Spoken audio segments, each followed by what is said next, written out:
नमस्कार दोस्तों, मैं आपका दोस्त डॉक्टर आशीष। आप सभी का बहुत बहुत स्वागत है आज के हमारे इस नए एपिसोड में। देखो दोस्तों, जो भी होम्योपैथी से प्यार करता है मैं उसकी बहुत इज्जत करता हूँ, चाहे वो बुक्स पढ़ता है या वीडियो देखता है या और कहीं से होम्योपैथी की नॉलेज लेना चाहता है। ऐसे लोग जिनका होम्योपैथी में इंटरेस्ट है, आज का ये वीडियो पूरा ज़रूर देखें। अगर आप वीडियो देखकर या बुक में पढ़कर अपनी दवाइयाँ खुद लेते हैं तो वे 3 गलतियां कौन सी हैं जिन्हें आप अक्सर करते हैं, वो आज की इस वीडियो में बताऊंगा। वीडियो पसंद आए तो लाइक ज़रूर करें और चैनल को सब्सक्राइब कर लें अगर अभी तक आपने नहीं किया है।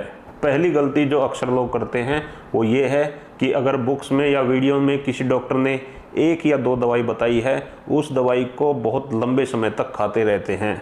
ऐसे में उनको शुरू में तो आराम मिल जाता है, जैसे पहले 15 दिन में आपको काफ़ी आराम मिला, फिर आपने 30 दिन तक खाई, आपको और आराम मिला। लेकिन होता क्या है, आराम होना एक कंडीशन पर पहुंचकर रुक जाता है। दवाई एक पर्टिकुलर स्पेयर की कंप्लेंट को ठीक कर देती है, जबकि बाकी स्पेयर की प्रॉब्लम बच जाती है।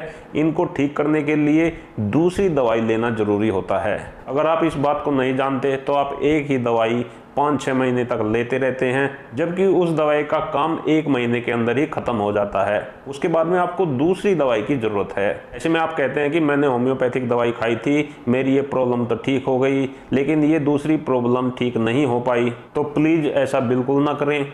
जब आपकी एक दवाई का एक्शन खत्म हो चुका होता है, उसके बाद में आपको दूसरे सिम्टम्स को ठीक करने के लिए दूसरी दवाइयाँ लेनी पड़ती हैं। तो ऐसे में डॉक्टर की सलाह ज़रूर ले लें। हो सकता है कि हर महीने आपकी दवाई चेंज करनी पड़े, क्योंकि आपका एक सिम्टम्स ठीक हो गया लेकिन उसी बीमारी का दूसरा सिम्टम्स ठीक नहीं हुआ, उसके लिए दवाई चेंज करनी पड़ेगी। इसलिए मैं आपको बार बार कहता हूं कि अगर आप वीडियो देखकर दवाई खा रहे हैं तो केवल 30 दिन तक दवाई खाएं। उसके बाद में ज़रूर एक बार डॉक्टर से सलाह ले लें। डॉक्टर आपको बताएगा कि आपको कौन सी दवाई कितने दिन तक खानी है। अगर आपको कोई पर्टिकुलर स्पेयर में आराम लग गया है और बाकी स्पेयर में आराम नहीं मिल रहा है तो आपको दवाई चेंज करनी पड़ सकती है।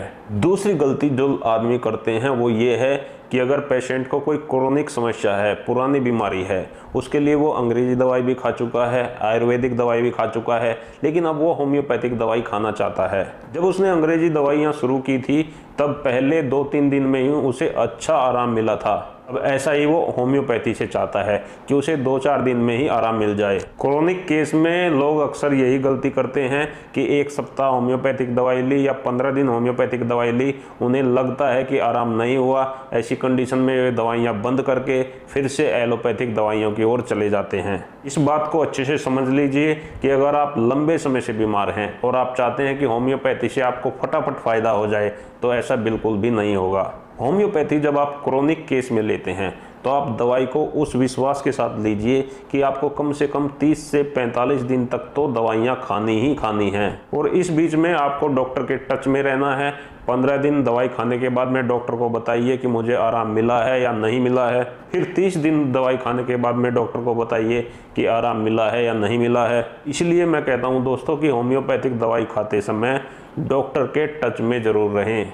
कम से कम 2 बार दवाई देने के बाद में किसी पेशेंट की दवाई प्रॉपर सेट हो पाती है और तभी जाकर पेशेंट की बीमारी जड़ से ठीक भी हो पाती है। इसलिए क्रोनिक केस में डॉक्टर आपको 2 तरह की दवाइयाँ देते हैं। एक तो वो दवाई जो आपकी बीमारी को जड़ से ख़त्म करेगी और दूसरी वो दवाई भी देनी पड़ती है जो आपको तुरंत ही आराम करे। इसलिए बहुत सारे डॉक्टर तुरंत आराम करने वाली भी दवाई, कैप्सूल आदि साथ में मिला के देते हैं, जो वैसे तो होम्योपैथी नहीं होते। ये कैप्सूल, ये टैबलेट आयुर्वेदिक होती हैं, लेकिन होम्योपैथिक डॉक्टर क्या करे, उसे देनी पड़ती है क्योंकि पेशेंट चाहता है कि उसे जल्दी आराम हो जाए।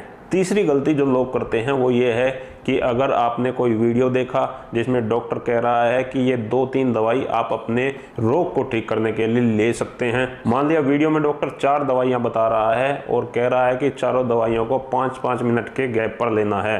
तो ऐसे में पेशेंट सोचता है कि ऐसे तो उसका बहुत ज़्यादा समय लग जाएगा। सुबह के समय 15 से 20 मिनट दवाइयाँ लेने में ही गुजर जाएंगे, फिर दोपहर में लेना है, फिर शाम को लेना है। तो वो अपने समय की बचत करने के लिए सारी दवाइयों को एक जगह ही पानी में डाल के ले लेता है। तो ये तीसरी गलती जो लोग अक्सर करते हैं, ये बिल्कुल भी नहीं करना चाहिए। जैसे डॉक्टर ने आपको बोला है वैसे ही दवाइयाँ ले। डॉक्टर ने बोला है कि 5-5 मिनट के गैप पर लेनी है, तो उसी प्रकार आपको लेनी चाहिए। लेकिन दोस्तों मैं आपको एक बात बता देता हूँ, अगर आप अपनी बीमारी में 2 या 3 मदर टिंचर ले रहे हैं तो आप उन मदर टिंचर को एक जगह मिला के ले सकते हैं।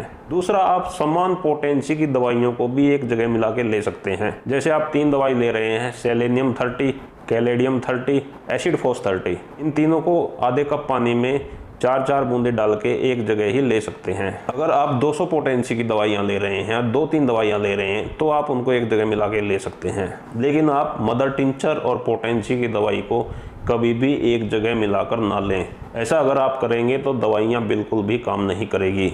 एक गलती और लोग करते हैं, वो समझते हैं कि अंग्रेजी दवाई की तरह भी होम्योपैथी की पोटेंसी होती है। जैसे अंग्रेजी दवाई में 100 mg की कोई दवाई है, अगर वो कम आराम कर रही है तो 200 mg दवाई ले लेते हैं। लेकिन दोस्तों होम्योपैथी में ऐसा नहीं है कि आपको 30 पोटेंसी आराम नहीं कर रही है तो आप उसी दवाई को 200 पोटेंसी में लें। अगर आपकी बीमारी क्रोनिक है, उसी कंडीशन में आप 200 में लीजिए। अगर आपकी बीमारी नई है तो बिल्कुल भी 200 में ना लें, 30 पोटेंसी में ही दवाइयों का इस्तेमाल करें।